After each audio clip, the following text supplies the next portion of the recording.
பிரியமானவர்களே, இயேசு கிறிஸ்துவின் நாமத்தில் உங்களுக்கு என் அன்பின் வாழ்த்துக்கள். நெருக்கத்தில் இருக்கிற மக்களுக்கு இயேசு உதவி செய்கிறவர்.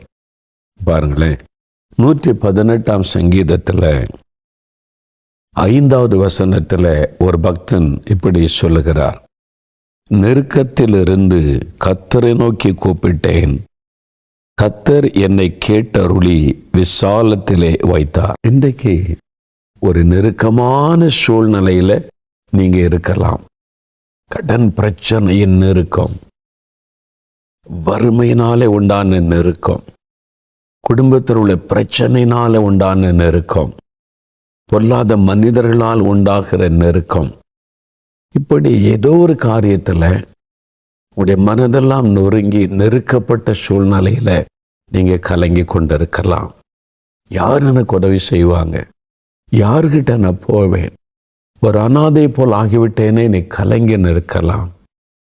நீங்கள் கூப்பிட உங்களுக்கு ஒரு நல்ல ஒரு இடம், ஒரு கண்மலை இருக்கிறது. அது கர்த்தர், கர்த்தராகிய இயேசு கிறிஸ்து. அவரை நோக்கி கூப்பிடுங்க. நெருக்கத்தில் உங்களுக்கு உதவி செய்வார். உங்களை விசாலமான இடத்துல வைப்பாராம்.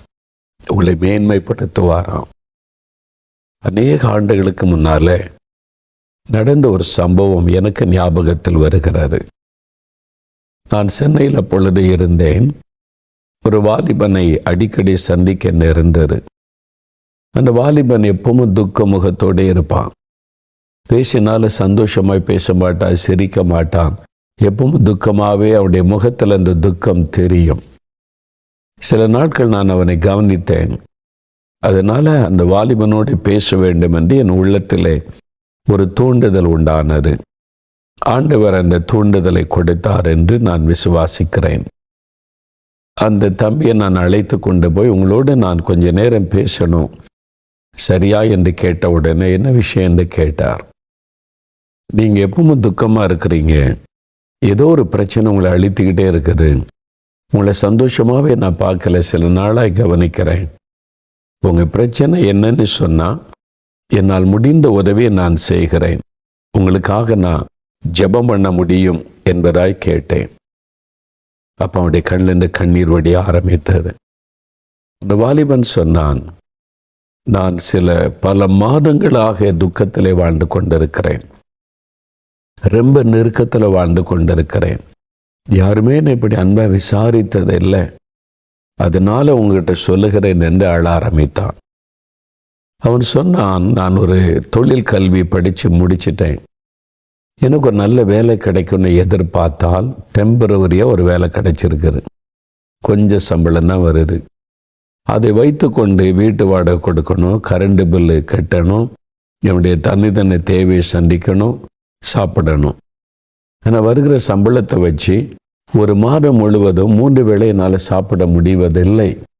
நான் இப்போ சில மாதங்களாக சம்பளம் வந்த முதல் வாரத்தில் 3 வேளை சாப்பிடுவேன், 2வது வாரம் வரும்போது 2 வேளை தான் என்னால் சாப்பிட முடியும், கடைசி வாரம் வரும்போது ஒரு நாளைக்கு 1 வேளை தான் நான் சாப்பிடுவேன். இதை யார்கிட்ட சொல்ல முடியும்? வறுமை, வாங்குகிற சம்பளம் அவ்வளோதான், 1 வேளை தான் சாப்பிட முடியும். இந்த சூழ்நிலையில் என் தாயாரை கவனிக்கிற பொறுப்பு என் மேலே வந்து விட்டார். என் தாயை நான் நேசிக்கிறேன், அவங்கள வைத்து கவனிக்க விரும்புகிறேன். நானே சாப்பிட வழியில்லாமல் கஷ்டப்படுறேன், எப்படி எங்கள் அம்மா வச்சு கவனிக்கிறது? அடுத்த ஒரு பிரச்சனை, இந்த டெம்பரவரியான கிடைச்ச வேலை இந்த மாதத்தோடு முடிவடைகிறது. அப்புறம் வேறு வேலை தேடணும். அப்போ வேலை இல்லைன்னா எப்படி வீட்டு வாடகை கொடுப்பேன், எப்படி சாப்பிடுவேன்? எனக்கு எல்லா பக்கத்தில் நெருக்கம்.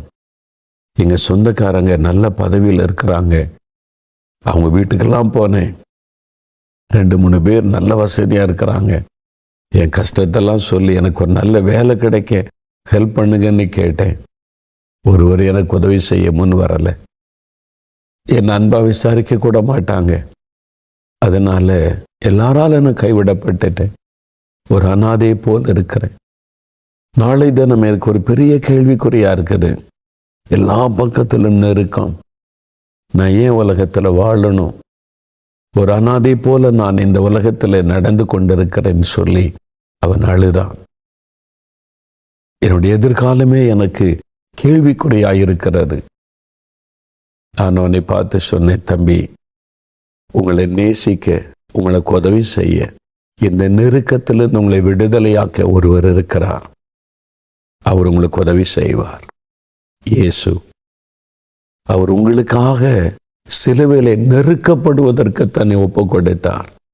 இந்த நெருக்கமான சூழ்நிலையிலிருந்து உங்களை விடுதலையாக்குவதற்கு அவர் தன்னை நெருக்கத்துக்கு ஒப்பு கொடுத்தார். அவர் எல்லாரும் கைவிட்டாங்க. அற்புதம் பெற்றவங்க கூட மறந்து ஓடி போயிட்டாங்க. சீஷர்கள் கூட ஓடி போயிட்டாங்க. யாருமே கூட இல்லை. தனித்து விடப்பட்டிருக்கிறார். சிலுவையிலே நெருக்கப்படுகிறார், அவமானப்படுத்தப்படுகிறார், தனித்து விடப்பட்டிருக்கிறார், கைவிடப்பட்ட ஒரு சூழ்நிலையில கதறுகிறார். அந்த மாதிரி நெருக்கத்தின் பாதையில் அவர் போனது உங்களை போல உள்ளவர்களுக்கு நெருக்கத்திலிருந்து தூக்கி எடுக்க உதவி செய்ய தன்னையே அந்த பாடுகளுக்கு அர்ப்பணித்து கொண்டவர் இயேசு. உங்களுக்கு உதவி செய்வார். அவர் உங்களை நேசிக்கிறார். உங்களுக்கு வழி தரப்பார். அன்பா இயேசு பற்றி சொல்ல சொல்ல கவனமாய் கேட்டு கண்களில் கண்ணீரோட, இந்த இயேசு எனக்கு வேணும், அவரை நான் சொந்தமாக்கி கொள்ளுகிறேன் என்று சொல்லி இயேசுவை தன் வாழ்க்கையில ஏற்றுக்கொண்டான். தன் உள்ளத்தில், இயேசுவே நீர் வாரும், இந்த நெருக்கமான சூழ்நிலையில் எனக்கு உதவி செய்யுங்க, எனக்காக சிலுவையில மரிச்சிருக்கீங்கன்னு இயேசுவை ஏற்றுக்கொண்டான். அந்த உள்ளத்தில் சந்தோஷம். முழங்கால விட்டு எழும்பினான். ஒரு பெரிய சந்தோஷம். எனக்கு ஒரு நம்பிக்கை வந்திருக்குது, சந்தோஷம் வந்திருக்குது. இந்த நெருக்கத்தில் இருந்து ஆண்டவர் என்னை விடுதலையாக்கி விடுவார் என்ற ஒரு விசுவாசம் வந்து விட்டதுன்னு சொன்னான். பாக்கெட்டில் சிகரெட்லாம் வச்சிருந்தான். நான் ஒன்றுமே சொல்லலை. அதை எடுத்தான், கசைக்கு தூர போட்டான். இனிமேல் இந்த மாதிரி பாவமான காரியம், பாவமான பழக்கம் ஒன்று எனக்கு வேண்டாம். தூக்கி எறிஞ்சிட்டான். ஒரு மலர்ந்த முகத்தோட நம்பிக்கையோட போனான். சில நாள் கழித்தது என்னை பார்க்க வந்தான். இப்போ மலர்ந்த முகத்தோட அந்த துக்க முகம் மாறி சந்தோஷம் காணப்பட்டது. எப்படி இருக்கீங்கன்னு கேட்டேன். ஆண்டவர் எனக்கு அற்புதம் செய்துட்டார். என்ன விஷயம்? எனக்கு வேலை ஒழுங்காக்கி விட்டாரு. யார் வேலை எடுத்து கொடுத்தாரு? ஆண்டவர் தான். அற்புதமாய் நான் டெம்பரரியாக வேலை செய்கிறேன். எனக்கு மேல் அதிகாரி இருக்கிறாங்க, என்னை கூப்பிட்டாங்க. என் கூட நிறைய பேர் அது மாதிரி அப்ரெண்டிஸாக டெம்பரரியாக வேலை செய்கிறாங்க. என்னை மாத்திரம் அழைத்து, நீ உண்மையாக ஒழுங்காக கடினமாக வேலை செய்கிற, நான் கவனித்து கொண்டே இருந்தேன், உனக்காக ஒரு வேலையை நான் ஆயத்தப்படுத்தி இருக்கிறேன், என் ஃப்ரெண்டு ஒரு பெரிய கம்பெனி வச்சுருக்கிறான், நீ போய் ஜாயின் பண்ணிக்கொள் சொல்லிட்டாரு. எனக்கு ஆச்சரியம். என்னை மாத்திரம் கூப்பிட்டு எனக்கு மாத்திரம் வேலை கொடுக்க காரணம் என்ன? என் அந்த இயேசு இந்த இக்கட்டிலிருந்து என்னை விடுதலை ஆக்கிட்டார். நெருக்கத்திலிருந்து பெரிய சந்தோஷம். நல்ல வேலை, நல்ல சம்பளம், மகிழ்ச்சி ஆகிவிட்டான். திரும்ப ஒரு நாள் வந்தான். என்ன விஷயம்? என்னை ட்ரைனிங் அனுப்புகிறாங்க வேறு இடத்துக்கு. என்னை மட்டும் செலக்ட் பண்ணி அனுப்புகிறாங்க. அங்கே ட்ரைனிங் முடிச்சுட்டு வந்தான். ப்ரமோஷன் கொடுத்துட்டாங்க. இப்போ அதிக சம்பளம் கொடுத்துட்டாங்க. ரொம்ப சந்தோஷம். ஆண்டவர் உயர்த்தி உயர்த்தி கனப்படுத்தி சொந்த தாயை அழைத்து கொண்டு தன் வீட்டில் வைத்து கொண்டான். நல்ல மனைவி, குழந்தைகளை ஆண்டவர் கொடுத்தார். சந்தோஷமான வாழ்க்கை. அவன் சொன்ன, வேலை நேரம் போக எல்லா நேரமும் நான் இயேசுக்காக ஊழியம் செய்கிறேன், இயேசு எல்லாருக்கும் சொல்லுகிறேன், என்னை வாழ வைத்தாரே என்ற மகிழ்ச்சியோடு சொன்னான். எனக்கு அன்பானவர்களே, நெருக்கமான சூழ்நிலையில் ஒரு வழியும் இல்லைன்னு கலங்குறீங்களா? உங்களுக்கு ஒரு வழி ஆண்டவர் உண்டாக்குவார். உங்களுக்கு ஒரு அற்புதமான காரியத்தை இயேசு செய்வார். அவரால் உங்களை நிக்கட்டிலிருந்து இந்த நெருக்கத்திலிருந்து விடுதலையாக்க முடியும். எல்லாரும் மறந்து போனாலும் அவர் உங்களை மறக்க மாட்டார். எல்லாரும் உங்களை கைவிட்டாலும் அவர் உங்களை கைவிட மாட்டார். சொந்தங்கள் மறந்து போகலாம், உறவுகள் உங்களை விட்டு விலகி போகலாம், நண்பர்கள் கூட உங்களை மறந்து போய்விடலாம். இயேசு மறக்க மாட்டார், விலக மாட்டார், கைவிட மாட்டார். ஏன் தெரியுமா? உங்களுக்காகவே சிலுவையிலே தன்னை பலியாய் கொடுத்தார். உங்களுக்காகவே சிலுவையிலே தன்னை மறிக்க ஒப்பு கொடுத்த உயிரோடு எழுந்தார். இன்றைக்கும் அவருடைய கையில கால்களில் காயங்கள், தழும்புகள் இருக்கிறது. உங்களுக்காக ஏற்றுக்கொண்டாரு. அதை அவர் நினைத்தருளுவார். இயேசுவே, இந்த நெருக்கத்தில் எனக்கு உதவி செய்யுங்க, விடுதலை கொடுங்க, என்னையும் ஆசீர்வதிங்க அப்படின்னு கேட்குறீங்களா? ஆண்டவர் அற்புதம் செய்வார். இயேசுவே, என் உள்ளத்துல வாங்க, எனக்குள்ள வந்து தங்கி இருங்க, என் பாவத்தை மன்னிச்சிருங்க, எனக்கு ஒரு புது வாழ்க்கை தாங்க, பரிசுத்தமுள்ள வாழ்க்கை தாங்க, நிம்மதி தாங்க, சமாதானம் தாங்கன்னு கேளுங்க. தேவ சமாதானம் உள்ளத்தை ஆட்கொள்ளும். எனக்கு சுகம் கொடுங்க, வழிகளை திறந்து கொடுங்க, நிரந்தர வருமானத்தை தாங்க, என் குடும்பத்தை ஆசீர்வதியும்னு கேளுங்க. ஜெபிக்கலாமா? ஆண்டவர் கட்டாயம் இந்த இக்கட்டிலிருந்து உங்களை விடுதலையாக்கி, நெருக்கத்திலிருந்து விடுதலையாக்கி விசாலமான வழியில் அழகாய் நடத்துவார். தகப்பனே, என்னோட சேர்ந்து ஜெபிக்கிற பிள்ளைகளை பாருங்கப்பா. வாழ்க்கையிலே நெருக்கப்பட்டு, மனமுடைந்து, கைவிடப்பட்டு, கலங்கி, எதிர்காலத்தை குறித்த நம்பிக்கையற்ற சூழ்நிலையில கண்ணீரோடு நிற்கிற இந்த பிள்ளைகளை பாருங்க ஆண்டவரே. மனிதர்களால் ஏமாற்றப்பட்டு, மறக்கப்பட்டு, கைவிடப்பட்டு, ஏன் வாழ வேண்டும் என்று அங்கலாய்த்து நிற்கிற பிள்ளைகளை பாருங்க ஆண்டவரே. இவருடைய கண்ணீரை துடைக்க ஒரு அற்புதத்தை நீங்க செய்யணுமே. இந்த நெருக்கத்தில் நம்மளுக்கு விடுதலை கொடுக்கணுமே. சிலுவையில நீங்க அவங்களுக்காக நெருக்கப்பட்டதை நினைத்தருளுங்க. உங்க ரத்தத்தினால் அவருடைய இருதயத்தை கழுவி பாவ மன்னிப்பின் சந்தோஷத்தை கொடுங்க. அந்த பாவக்கட்டில் இந்த விடுதலை கொடுங்க. நோய்களை மாற்றுங்க. சரீரத்துல நல்ல சுகம் கொடுங்கப்பா. வேலைக்காக வழி தரங்க, வருமானத்துக்கு வழி தரங்கப்பா.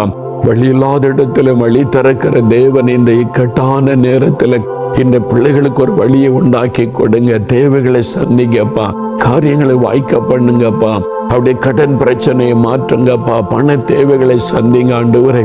எந்த காரியத்துல நெருக்கப்பட்டு கலங்குகிறார்களோ அந்த காரியத்தில் அற்புதம் நடக்கட்டும். அவருடைய குறைவை நிறைவாக்க அற்புதம் செய்யுங்க. நிந்தைகளை மாற்ற அற்புதம் செய்யுங்க. இயேசு கிறிஸ்துவின் நாமத்தில் இந்த நெருக்கத்தில் இந்த விடுதலை வரட்டும். ஒரு விசாலமான ஆசீர்வாதத்தின் நாட்கள் அவர்கள் காணட்டும். இன்று முதலை காணட்டும். இன்று முதலே ஒரு மாற்றத்தை காண செய்யும். இயேசு கிறிஸ்துவின் நாமத்தில் அற்புதம் நடக்கட்டும். இயேசு கிறிஸ்துவின் நாமத்தில் நெருக்கத்தில் இந்த விடுதலை உண்டாகட்டும். இயேசு கிறிஸ்துவின் நாமத்தில் வழிகள் திறக்கப்படட்டும். அற்புதங்கள் நடக்கட்டும். நீ செய்துவிட்டதற்காக உமக்கு ஸ்தோத்திரம், ஸ்தோத்திரம், ஸ்தோத்திரம். நாங்கள் பெற்றுக்கொண்டோம் என்று விசுவாசிக்கிறோம். நெருக்கத்தில் இந்த விடுதலை தந்துவிட்டதற்காக ஸ்தோத்திரம், ஸ்தோத்திரம். இயேசு கிறிஸ்துவின் நாமத்தில் ஜெபிக்கிறோம் பிதாவே. ஆமேன், ஆமேன்.